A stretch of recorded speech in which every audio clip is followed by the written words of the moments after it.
Hello, Playdate. This is Don. This is Nick. And this one is Ryan. This week we are covering Playdate news. Recent indie releases. And I didn't think of anything this week. Let's get started. Perfect. Thank you for listening. Wait, you took my line. Thank you for listening. Let's get started. Ryan. Let's get started with a correction real quick. This is from Able Sky 1615 on Reddit. When I posted on Reddit finally. And he says, "Hey, hello, just started listening. It's great. Thank you for talking about my game, Kurubi. Your feedback is really encouraging. I just wanted to add that there is no yo-yo. So we discussed the Playdate Direct last episode, and we talked about like a robot throwing a yo-yo and destroying enemies. They said making trailers is hard with the crying emoji. You either play as a judoka who grab and throw enemies, or a karateka who punch enemies. But yeah, I clarified that the motion of these weapons is kind of like a yo-yo. It throws out like a boomerang and then comes back to the player. So we were making too direct a parallel to a yo-yo, but they're clarifying there is no yo-yo in the game. But it still looks like a great game, so still looking forward to it. That has not changed. Okay, so we all got our yo-yo clarification for the episode. That's good. I think with that correction out of the way, that brings us to a respectful skibbity boop news and notes. Starting with, I think this first one's Don. Yeah, I wanted to tell everybody we have a Halloween giveaway going. Ooh. So you got about 5 days left. On Saturday, we will be doing a drawing courtesy of Ledbetter. Oh, thanks, Ledbetter. Yeah. Nice. He gave us some codes for Art Oween with the Ghost in the Gallery interactive comic book add-on. And we're giving those away on Discord and on Instagram. So on Discord, you just have to drop a reaction on a giveaway channel. On Instagram, you just have to find the post and follow us and drop drop a comment, I think, or a like. I forget what it was. But anyway, you can enter to win a code there. And again, these will be drawn on Saturday, just in time for Halloween. So thank you so much, Ledbetter, for the codes. I'll put a link in the show notes to those two projects. But if you buy Art Oween, you get Ghost in the Gallery included. So give it a look. Yeah, so I got a free download code, whoop whoop warning, for the comic that Ledbetter put together. And of course, this is like squarely aimed at me as a comic book artist and teacher, but I super loved it. And if I can ever stop myself from making Dead Tree comics long enough, I would love to do something like this. But it was so cool seeing Ledbetter like sitting in the DMV and storyboarding this thing one week, and seemingly the next week it was like a full-fledged. Yeah, I know it took longer than a week, but nevertheless, it was a quick turnaround time and well executed, really fun. Did you guys get a look at this? I haven't had a chance just yet, but I'm very much looking forward to it. Yes, he provided me a code as well, and I checked it out. Yeah, it's a really cute little comic, and he uses the panels software, I guess, or interface, and it works really, really well. Very fun interactive comic interface on the Playdate, so highly recommend checking that out. Very cool. Awesome. Well, again, just to draw some more attention, Ledbetter, thank you for those giveaways, and everybody else, go enter. Don, how do they enter? Is it on our Discord? Yeah, we got a giveaway channel on Discord or a post on Instagram. All right, hop over on our Discord, join the fun. In the meantime, did you know that Panic posted this 13-year-old's wonderful Lego build of a Playdate? The build and the product photography are both really amazing and heartwarming. We're going to have a link to the Twitter post that'll take you straight to it, but my gosh, it's so adorable. It even has the like little smiley Playdate face built into it. I don't know who all saw this, but I wanted to bring this to everyone's attention in case you didn't. This thing seemed to have dropped after our last episode, so go check it out in the show notes. Did you guys see this? Yeah, super cute. Very nice, Owen. Was not Owen. Owen's no, not the builder's name is Owen. Also, is that right? Oh gosh, yeah. I neglected to see that. I thought you were talking about my son. Very nice, other Owen. I'm very programmed. All right. Next thing, Scenic Route Software announced thanks to a wonderful Playdater who generously offered the 1.1.0 update of You're Gonna Miss the Bus. It's going to have a French language option. That's really cool. So somebody evidently enjoyed the game enough to do a translation of it, and Scenic Route Software, being the super coder that they are, made short work of that. How cool. That's super cool. A lot of accessibility options. Indeed. Right on. Well, cruising through these news and notes. The next one is about Playdate user and musician Allison Martin, who created a big band remix of the tune from A Joke Worth 99 Cents. If you haven't taken a look at this, it's worth a look. Man, I feel like all of these news and notes today are about just incredible community members, like building a Lego set of the Playdate and including multiple languages within the game and making a music mix of an existing Playdate game. So cool. So anyway, we're going to have a link to that, believe it or not, in the show notes. Click that YouTube link and you will see Allison Martin getting down to a big band remix that she made of A Joke Worth 99 Cents. Allison, thank you for doing that. Very cool. And next, I also saw that Fat Nose Games posted a celebratory 1 year post. Man, seems like along came a spider and working on their next game. Feels like they've been at it longer than a year, but I guess the Playdate ecosystem is real young. It's just fun to see some of these mini milestones coming up for some of us. You know, I think I don't know, what are we approaching 2 years at this point? I can't remember. We're approaching some episode number this episode. And a lot of folks are sort of coming to some milestones. So congrats to Fat Nose Games and all the rest of the Playdate devs and community members out there. Yeah, congratulations. Looking forward to the next game and enjoying all the previous ones. Absolutely. Indeed. And finally, I just want to let everybody know you've got one more week to jump on that Terrorween Playdate bundle. We'll have a link to that in the show notes as well. Zanya Lasagna, if I'm not mistaken, is the one putting this together, but there are a ton of games worth way more than the $2,666 that you'll pay to get all of them. So jump on that, see what you think about it, because you've only got a week left. Yeah, and we should mention that Zanya made that Terrorween Playdate Bundle app that has like a little mini game in it and information and screenshots and whatnot about all the games included in the Terrorween Playdate Bundle, and a cool little full color trailer up on YouTube. So check that out too. Every time you tell me about something Zanya's doing, I shake my head and wonder about how she's doing all this. I don't know. Unbelievable. Like, it's not enough to organize all these, developer cats and herd them into one Playdate bundle, but also create an app for the thing. Like, amazing. Yeah. Zanya, kudos. Yeah, very cool. Okay, so that brings us to the indie inventory for today. Don, you want to take this one away? Yeah, don't forget, all the games mentioned here are made by developers that love the Playdate just like we all do. So be sure to rate and review the games that you pick up. That it really helps the devs out. So we're going to start with Piece by Piece by X2115, also known as Jex. It's a cross. Oh, sorry. Are we starting with the catalog first? Thank you for the reminder. I already was proactive and inserted all of the catalog titles at the end of this post. Oh, Don, I am so sorry. All right, no, thank you so much, Don. Nick. So they already have good visibility on the catalog shop, so I'm going to mention some of the lesser known games first. Yes, please do. Bump I them like up. that. So this is a puzzle game. It's a jigsaw puzzle game, basically, for the Playdate. And you can add, it comes with 50 puzzles in it. You can add more puzzles. There's like a whole system of doing that. You got to plug it into your computer and stuff. And I have not tried that yet. But very cool.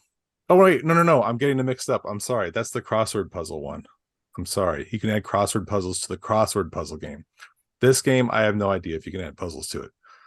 But it's still cool. Check it out. I'm sorry. I apologize to Jex. Okay. for besmirching the good name of your name your own price piece by piece game. And I messed up the name of this game, but it's called Piece by Piece. Yes. Okay. Anyway, looks like a lot of fun. I've downloaded, haven't played. Something I have played though, I hope Nick can pronounce the name of. I will make the attempt. Ah. Shikakukes? No. You're in there. Tozicode is the dev. All right. It's based on it's inspired by a game called Quarth, an NES game from 1989, and it has an added roguelike element. So I did play this one a little bit, but the text is so tiny. It's very slick. You get to select your own characters. You can unlock characters, and they all have different roguelike abilities. But the idea is you're just building squares by dropping blocks. And you have like a health or a stamina meter that's constantly raising and lowering. So you drop a block and it lowers your stamina. You drop a bomb and it will blow up blocks if you misplace something, but it drops your stamina even more. So you're constantly like juggling, waiting for that stamina to recharge and hoping the blocks don't rise to the top of the screen. So it's really neat, but I need like the strength of the sun to be able to see what's going on because just the text is so tiny. So young people, check this game out. It is really, really neat. That was going to be my next question. Do you think that the developers making this tiny text, and this game is not the only one to do it. Do you think the developers that make this tiny text games are developing on a desktop and it's a lot bigger when they do it and don't have a Playdate? Or do you think they're just developed by 13-year-olds who can see in the night? I don't know. I mean, it was written in Japanese, so maybe the kanji are bigger. Is that a thing? No idea. I have no idea either. But if you look at like all the rules and all the power-ups and all that stuff are on the itch page, you got to check out the itch page. It is a very, very well done, well thought out game. But man, I just need like a font increaser power-up. This looks amazing. And I will say, having done a little bit of font experimentation on the Playdate, it's really tough to get something that is super legible and the size that you want. You really have to play around with it. It's sort of like if you had to take a picture of every letter of the alphabet and then render it on the screen. So it's difficult to get it just right. At least everything I've seen so far operates that way. So finding a good font that is readable, is clear, and then renders as something more than just some blobs on the screen is more difficult than it might seem. Okay.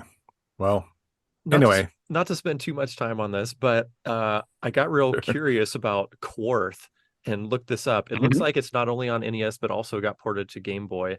But in looking at some quick screenshots of this, the comparison that the dev makes to Quarth seems like it does not look like a direct port to me at all. It looks like they've even taken some gameplay liberties. Anyway, I would not look at Quarth and think that, what is this thing called? Shikakukes would be directly influenced by that. So I'd be curious to understand that connection a little better. Anyway, regardless, I had not heard of Quarth before, and I like knowing about NES games. Yeah, I see what you mean. Like the shapes are similar, but I'm not exactly sure where the inspiration runs. Yeah. Well, anyway, it's cool. Indeed. Looks great. Okay. Yes. Two indeeds on three awkward pauses up. Okay. It's $2. Check it out. All right. Hope nobody's playing a drinking game to awkward pauses this episode. Oh my gosh, they're trashed. They're under the table already. Retro Time Playdate by Joyrider 3774 is pretty cool. I played a little bit of this. It's a pretty cool like collection of little retro games. And then you have like lives, or there's a carousel mode that kind of makes you play all of the game for 2 minutes each, one by one. And you just aim to get the highest score you can as you're playing 2 minutes of these 8 games. So it's like a Tetris clone, a Breakout clone, a Space Invaders clone, etc. And I don't know. Frogger, This is like a nice Snake. little sampler platter of retro arcade games, and the ones I played, Cool. I didn't play all 8 of them, but the ones I played worked pretty well. So I don't know, kind of a cool little game. Name your own price, throw it on there, and you can also do like a time attack mode, or not. I don't know, is it a time attack mode? I did lives mode. Yeah, there is a time attack mode, and you can select the game, so you don't have to just play in carousel mode and hope that the one you want pops up. You can go select the game you want. So Cool. yeah, This give it a really look. this really does look like a murderer's row of early video games. Like I'm looking through here, I'm really impressed. There's they're obviously trying to take liberties in the name, so there's not, lawsuits surrounding them, but there's obvious direct comparisons here. This looks really cool. And for They name your own price, what? they named the games that inspired these homages in the description. Some of these I was not familiar with, like Fast Eddie. It's kind of like sort of Donkey Kong, but I wasn't exactly sure what I needed to do. Anyway, it plays well, so give it a look. Name your own price. Cool. Okay. Next up by Alan Dang is Hit One or Hitone. It's $2, and it's kind of like a sideways breakout, but you're breaking little sprites, like Plants vs. Zombies sprites, for example. And when you hit the blocks, it makes a tone. So there's different music tracks, and it has like a nice relaxing tone to it. And there's a YouTube trailer, so watch the trailer. It just seemed like a chill little game. Like it wasn't super hectic like sometimes Breakout can be. So I don't know, pretty chill. 34 levels for $2. Why does Pretty the cute. fact that those bricks are in the shape of sprites make me so happy? That just looks really Yeah, fun. it's not just a boring wall. Yeah, man, that's neat. It's cool. Okay, so now our catalog games, Nick, if you're still there with us. First up is Sketch Share Solve. We're pulling up the dev here by RDK, and we should mention that the dev supplied us with review codes, so thank you so much for that. I have already played this. This is one of the first Playdate games that I picked up a year and a half ago. So it's a pictocross game and a nonogram game, and you can design your own sketches and then share them with people. So this is a Playdate staple, a classic. I'm so happy to see that it's on catalog now. It's $3.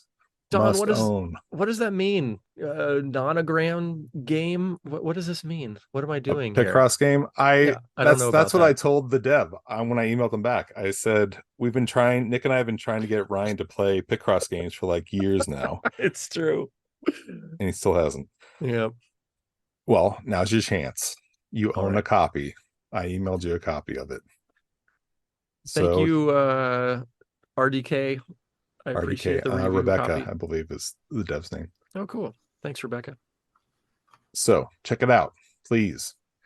Next up, the final game in the Scenic Route software catalog to make the leap over to catalog is Lilybug. Set in the backyard of the Generations house. This is a very action heavy game. You're shooting a lilybug back and forth across a tree and collecting whirly birds and killing termites and whatnot. We have not talked about this one on the podcast a whole lot, so it's one that I always mean to get back to and just haven't made time for. But probably because we haven't talked about Scenic Route software games enough yet. Our constant advertisement. But now you can. $6 on catalog and also available on itch, of course. Now I'm curious what all has been updated for this catalog version, because I bought the itch version a while back, and I hate to say it, but I haven't even fired it up yet. But I need to do that because I love Scenic Route software games. How's that for another plug? But usually when he ports these over to catalog, he does a bunch of updates. I don't know if he talks about that in all these pesky words here, but let's hear it, Don. French localization for Lilybug.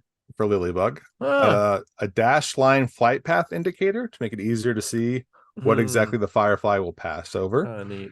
Increase the speed of the Firefly. Target now moves 20% faster. Um, in, Updated the transition from launch to title view. Increased the collision box dimensions of different items. Graphical improvements. There's like a giant list here. Improved crank controls. So if you want to read more of those, heck, I'll drop a link in the show notes. Man, that's Just so for cool. Ryan. I swear, Scenic Route Software, he'll produce these like incredibly polished games, and then when you think it's done, he polishes it even more. I mean, even from getting that You're Gonna Miss the Bus early look that I had a few episodes ago, he changed a ton since I played it and made it far more playable, if I may be so bold. The iteration that I got was very cool, very well thought out, but also very difficult. And he started decreasing hitboxes, and did he slow some things down? Anyway, there were a number of things that he made, that he remade to allow the game to be more accessible to more people, which I really appreciate. And yeah, so thanks for being such a dev hero, Scenic Route Software. That cross stitch rings true more and more.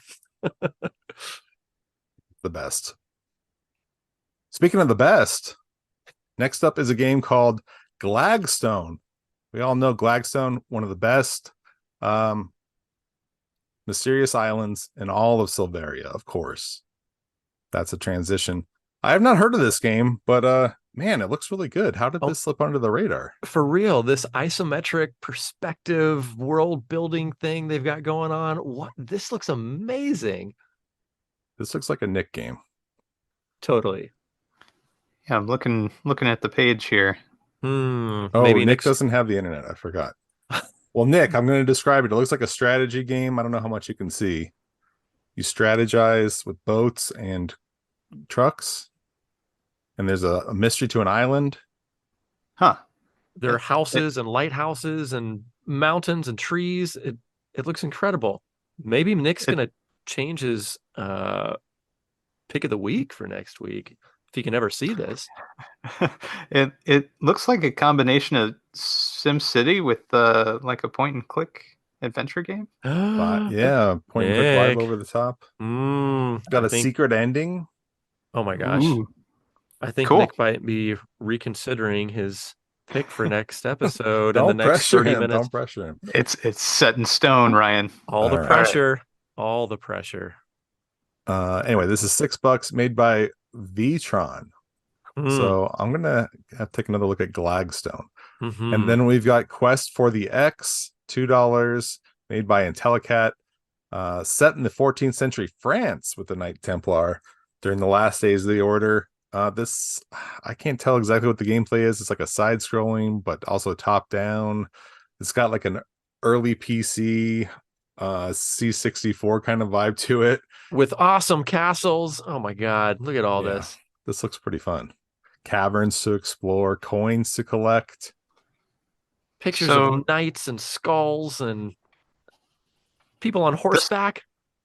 This looks firmly up my alley. And then they name a bunch of inspiration, like Pitfall 2, Conan from Apple IIe, Return of Heracles for the Atari 800, Bruce Lee and Zorro for the C64, Out of This World, Space Quest 3, Secret of Monkey Island, Indiana Jones and the Fate of Atlantis. Well, you're speaking my language there.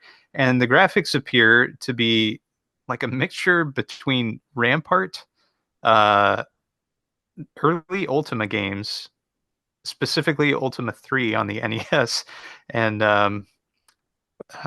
like an old PC strategy adventure role-playing game. So really cool looking. Very curious about this. While Nick's internet shut down, I'm just going to go out on a limb and say that Nick's choosing 2 games next episode, Glagstone and Quest for the X. We'll see if we can get to all of those. Anyway, someone drive Nick to the McDonald's so we can sideload this one. I don't have my Nintendo DS with me. I don't know. You can't use the browser. Oh my God. Well, as if this game weren't awesome enough, the sound and music is by Beeps and Boops. Thank you. Oh, by the way, I don't know if we've ever mentioned this on the podcast before, but in our Discord, there is now a Boops hovering channel. over the mute button for the kill switch for Ryan right now. Go ahead, Ryan. Just in case Don mutes this out, there is a channel that has to do with a particular sound that's associated with this episode. So head on over there, because I can't say it too very much, but we can say it in that channel. So come on over, join us in the Discord for the channel that shall not be named. Get your yayas out there. Last up. I isolate Ryan from the rest of the Discord. Oh, it's a booming channel. If ever you guys would enter, you would see. I wish it would boom quarantine off the server. Last up, Hana by King of Shibuya, $8 is the full package. It is a post-apocalyptic tale set in space-time, trying to save the world. Your destination is Earth, population 0. This sounds like the full package. A brilliant adventure. I am wanting to spend more time with this. I only briefly scratched the surface and really enjoyed what I played, so I'm gonna dive deep into Hana here soon. Check this one out for sure. And that does it for our indie inventory, Ryan. Sounds good. That means we are at the Boop pick of the week, and this time it's from Donathan. Don, what are we working with this week? This week we have a special game, Reel-istic Fishing by Totally Under Control. We did a giveaway in our last episode. Thank you so much for the codes. We have review codes, so that's allowed here. But thank you for the I bought code. a copy. I bought a copy before that. So that's this is not a forced review. This is not a paid sponsorship. This is not Hello Chef or anything. Anyway, the idea here is your ship gets destroyed by a giant monster fish, and you got to start from scratch with a little dinky raft. You're catching fish, you're selling them, you're catching fish, you're selling them, you're buying new gear, so you can get out there and hunt that monster fish that destroyed your boat and take your revenge. So the idea is you'll go out, you'll fish, you use the crank to, you can crank on the crank and actually like reel it in like a fish thing, which is what everybody thought everyone would be doing with every Playdate game. But we went a full year with no heavy duty fishing games until this one came out.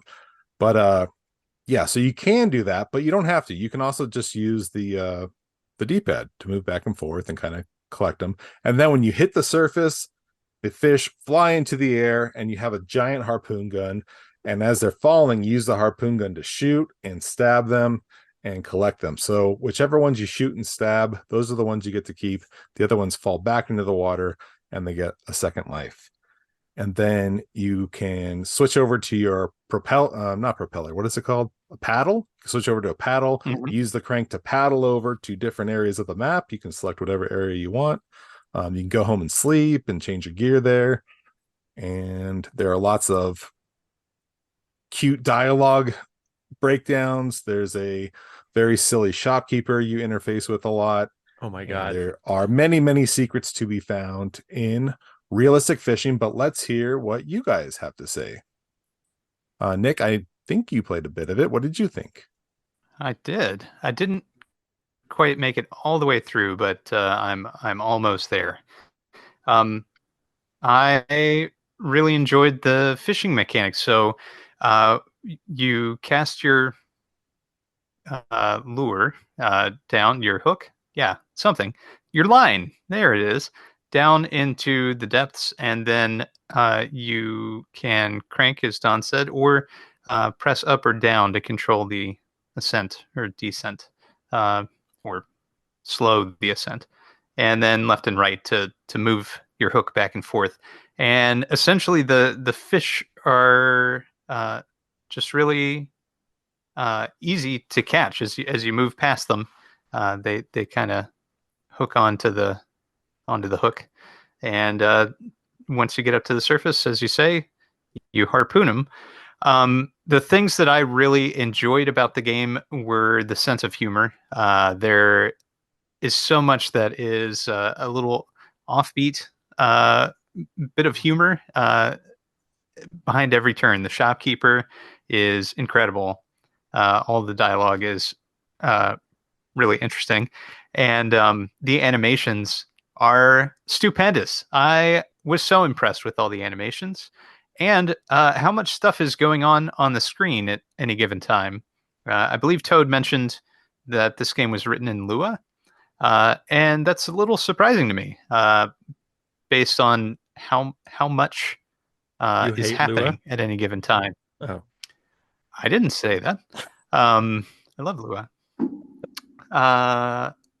Just maybe not as much as some other languages, but at any rate, it is incredible. I had a lot of fun with that fishing mechanic.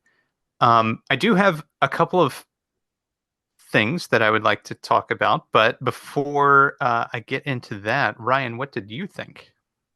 well, I will preface this by saying that I did not have as much time to play this game as I would have liked. I am holding down a household alone as my wife is out of the country for a little while, and I thought that I'd have more time to play this. But enough excuses. Anyway, what I did play of this game, I thought was really interesting.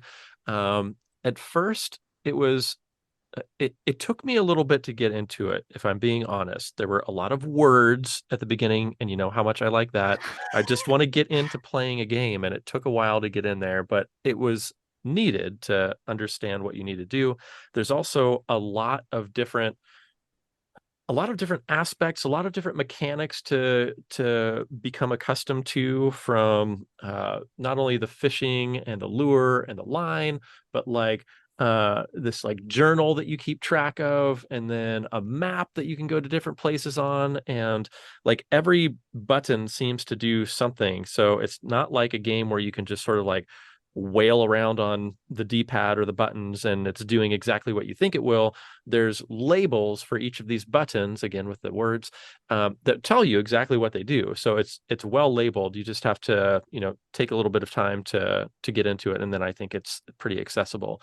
I One of my favorite parts was the shopkeeper, and I don't want to spoil this for anybody who has not played it yet, but I will say that I was sitting with my son in a doctor's office while I was playing this for the first time, and said, "Oh, look, it's and I don't want to say anything. I don't want to spoil this." And then sure enough, the dialogue comes along and is just out of this world. Like, just really made me laugh out loud. And I'm trying to think what else. Nick hit the nail on the head with the easy fishing mechanic, but the part that gets mildly more challenging is the ridiculous fish falling from the sky harpooning mechanic that I think is also really fun and funny. And while the ability to harpoon a fish is not necessarily that difficult, it does get more challenging if you're trying to like combo the fish out of the sky. I managed to get a 2x combo, harpoon two raining fish at one time. I'm curious if you guys managed to best that. Anyway, those are some of my thoughts so far, and I don't want to keep talking because this is Don's game after all. But just out of curiosity, did you guys manage to 3x or 4x a raining fish with a harpoon?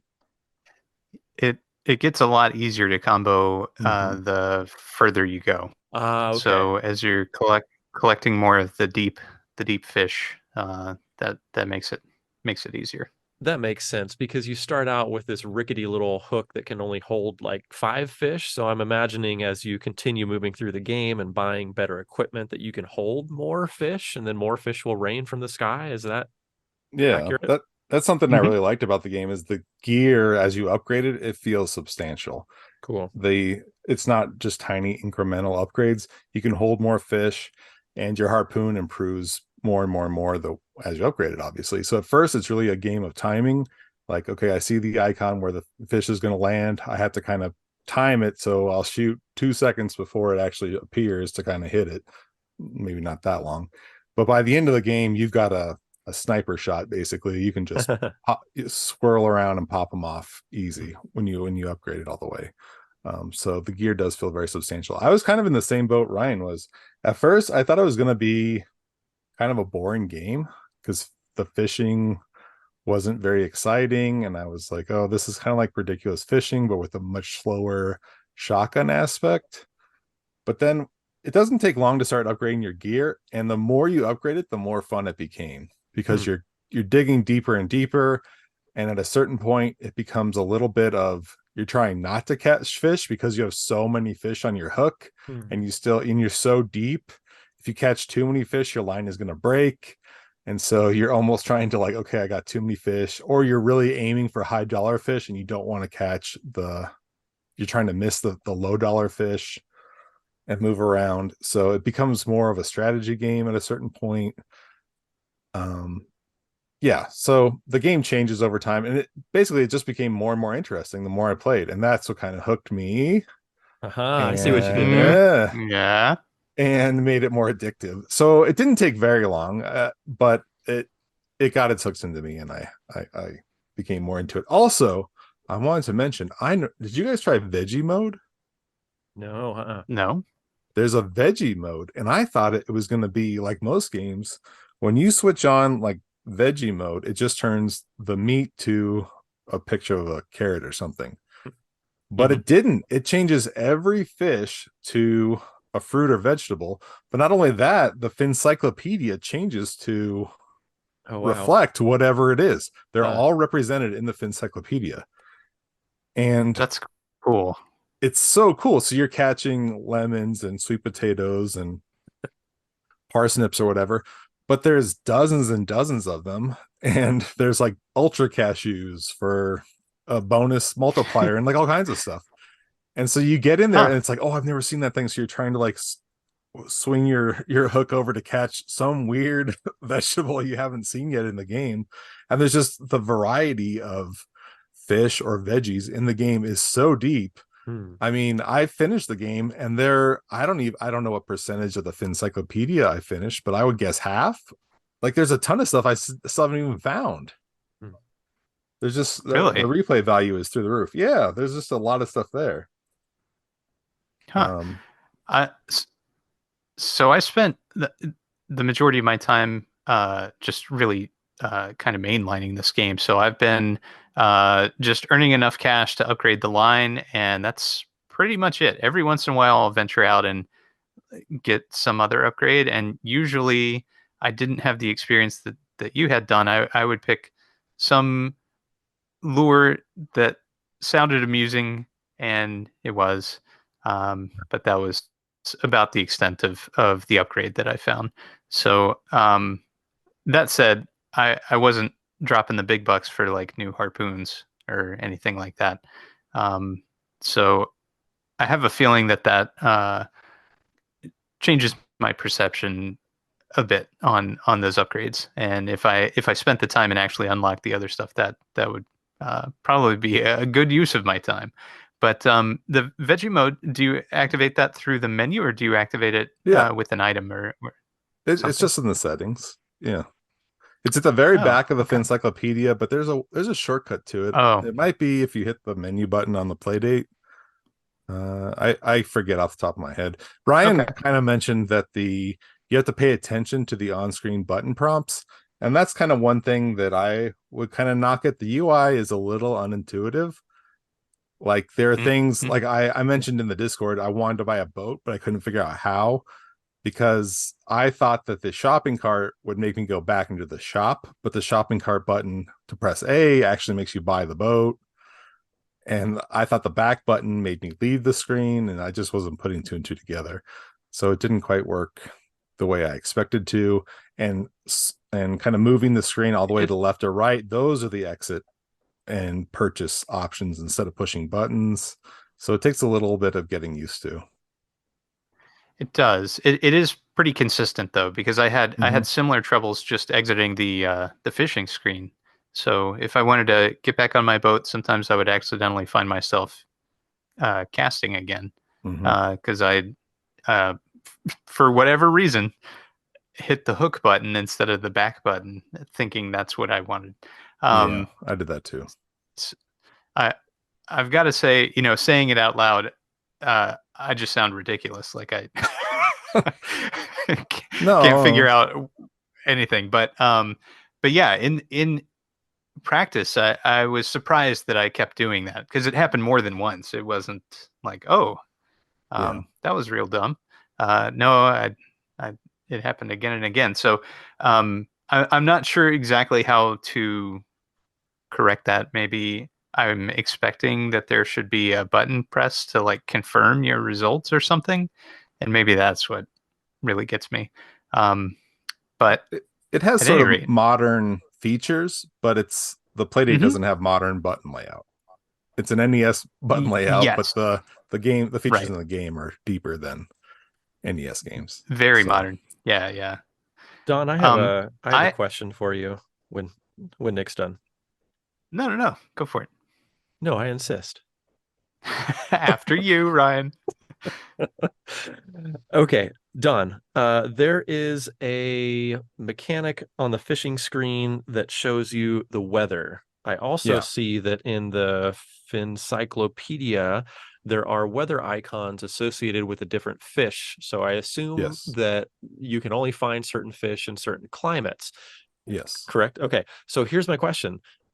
How do you know where the climate is? Like you're not told on the map, like, hey, it's sunny over here and it's rainy over here, are you?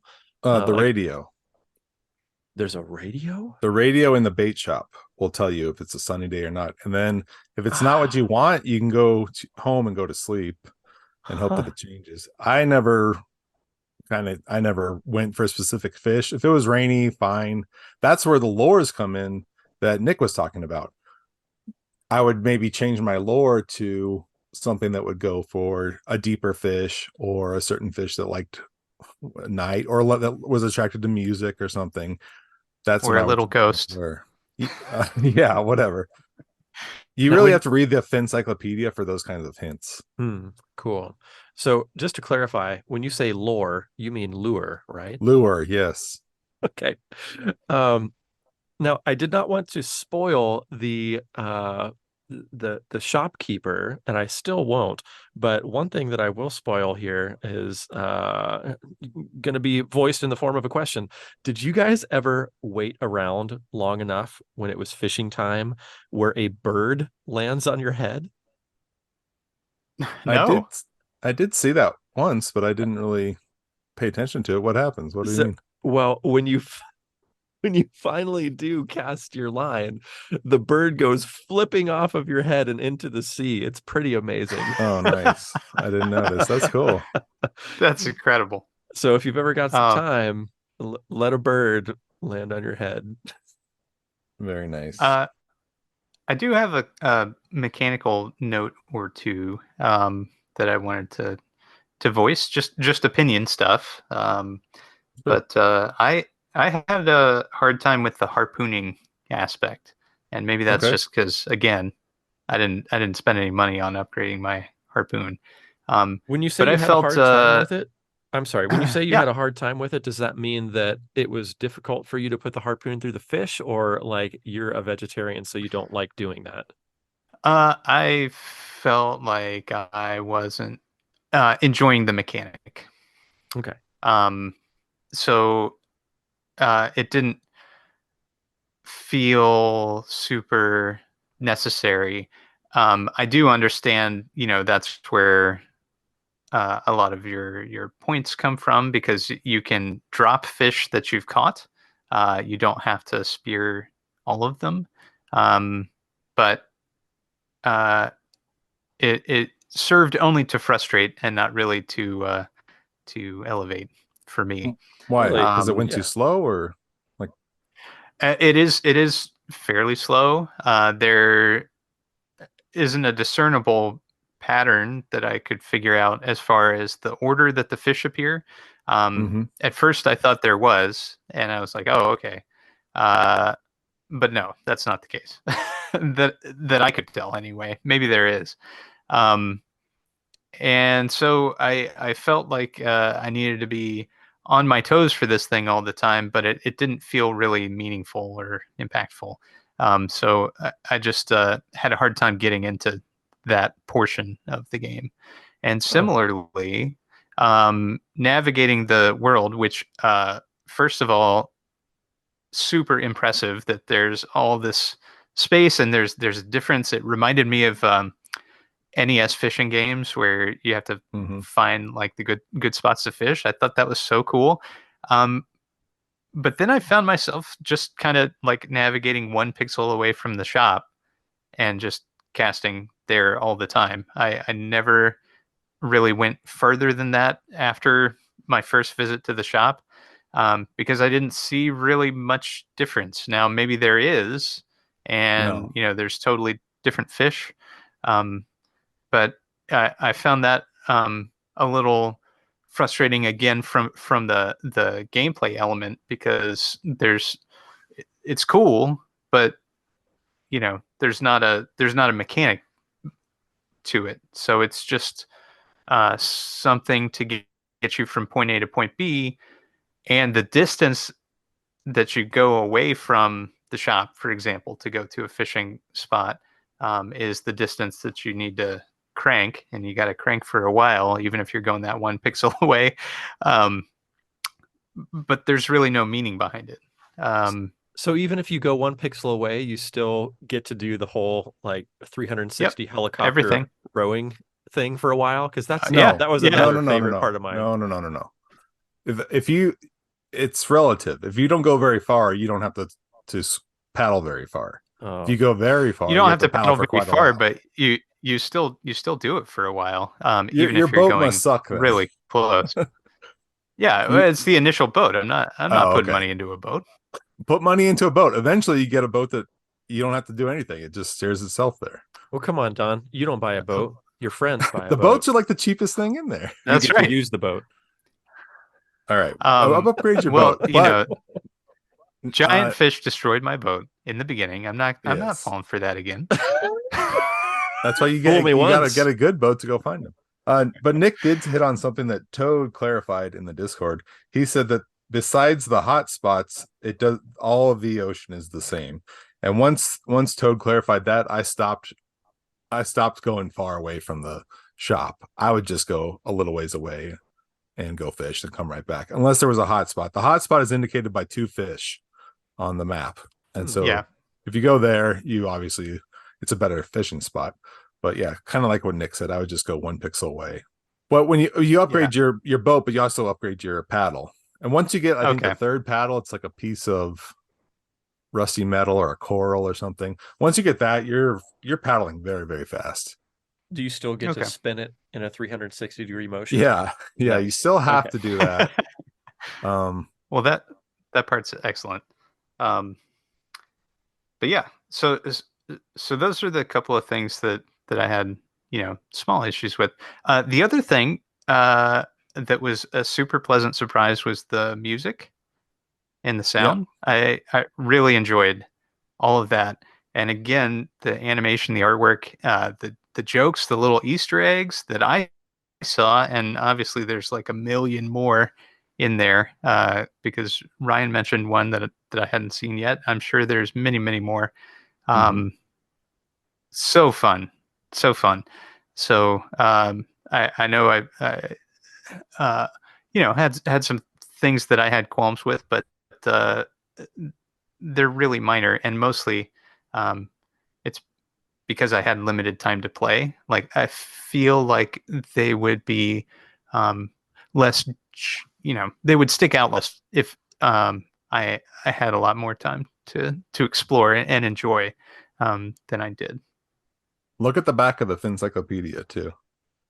And I did want to mention, I've never made it all the way to the back of it. So I'll have to look for that shortcut you were talking about, because going a page at a time, I've been look at the leisurely back, like the back of the book.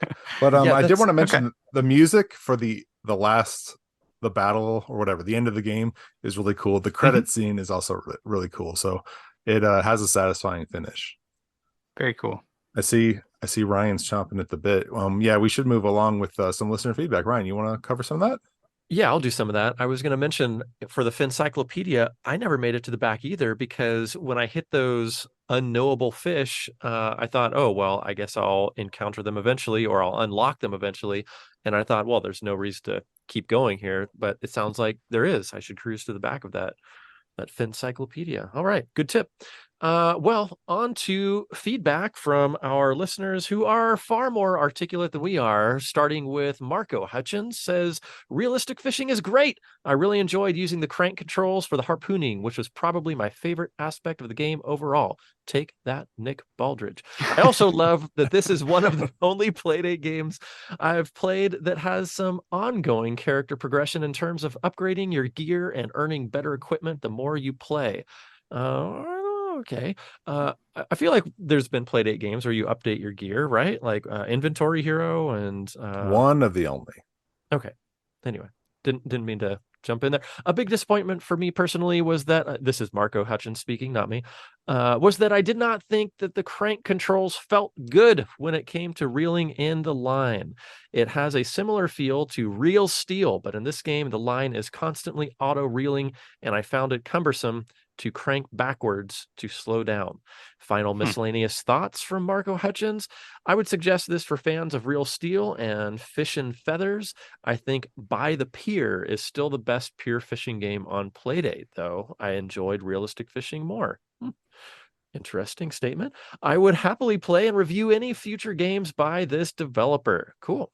Marco Hutchins, thank you very much for chiming in here on our Discord. Yes. Yeah. I was going to What? say real quick, something Nick mentioned that Marco kind of touched on, where you weren't satisfied with the harpooning and the fish randomly raining down. That becomes a lot more fun as there's like a give and take with okay, I know I'm waiting for this certain fish to fall down that I have never caught before, but this broccoli is right here. I could probably grab it before the other fish shows up. And like, okay, the fish still hasn't shown up, but let me grab this lemon real quick. There's a little like risk reward about, okay, I can grab this stuff, but I'm still waiting for this peach to fall down or whatever it is. I mean, I mostly played veggie mode, but the whole thing of like, I have 50 fish now in the air. I'm really looking for these one or two, but I still want to make money on this thing. So that becomes more strategy. Anyway, sorry, Ryan. No, that's cool. I like hearing more about how the game evolves as you continue through. Because, like I said, I did not get through very much of it, unfortunately. But that sounds amazing.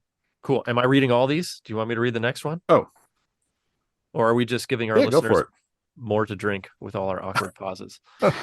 Okay. Moving right along to Orkin, who says, I like how the combo system encourages you to play a bit riskier in letting fish fall down the screen in the hope more will fall behind them for higher combos. Yeah, I enjoyed that too. Hey, you guys never answered my question. Did you harpoon more than 2x? Oh, yeah. Yeah, we did. And yes. Okay. Four is the most I got. 4. Okay. I never got 5 is the max. I never got a 5. I don't know why. Wow. But 5. Good gracious. Nick, did you more than 2x? Yeah, I get 3 most times, at least once. You said that and I wasn't listening, huh? I know. Okay. It's okay. I'm used to it. Next up is Dean O, not Dean Zero, who says, I found the game's miniature open world fun to explore, with details such as dynamic weather and lighting adding life to the environment. I enjoyed the music. Dean enjoyed the music and sound effects. The squawk of the gulls had me dreaming of fish and chips by the sea. That's awesome. I was playing in a doctor's office and all of a sudden a very loud gull called. That was amazing. My dog loved it. Yeah. She kept looking at me like, huh? What's going on here? The Fincyclopedia, the plethora of marine life, the Pokemon style gotta catch 'em all gameplay, the lure of one more cast. The lure. Nice job, Dino. A simple, repetitive mechanic is delivered in a fun and captivating way. Nicely written. Very succinct review, Dean. Thank you. And well, let's see what's going on here. This one by Gur. Gur said the credit roll is very cool. I really love this game, Toad. Cool. Thank you for saving me. One thing that Dean touched on was the dynamic weather and lighting, and that was such a cool touch. It's it's really neat to cast in the nighttime and see the lighting effects, and if it's raining, just really neat, very well thought out, how everything interacts graphically and also the audio. So yeah, that was one of perfection. Very nice.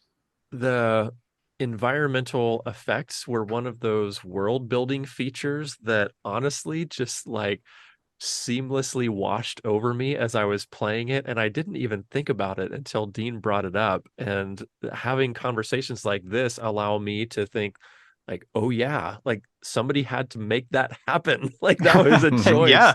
So really cool touch to the developer. Nice work. And it's very legible, Yeah. even with all the Yeah. effects on the screen. It's consistently very legible. The hardest things I really had were if there's animals crawling up the sides of the screen. Sometimes they were hidden, but those are animals that would be hidden in the rocks, like Yeah, crabs like a or snails or whatever. or- Yeah. So I mean, that made sense. It makes sense. Yeah. And the only thing that dynamic weather gives you is the occasional slow down when you're in the harpooning section. But it's really not a big deal at all for the incredible effect that it gives. Very, very impressive. Very impressive. Indeed. Yeah. Cool. All right, guys. Should we wrap this up? Yeah. Nick, what are we playing next week?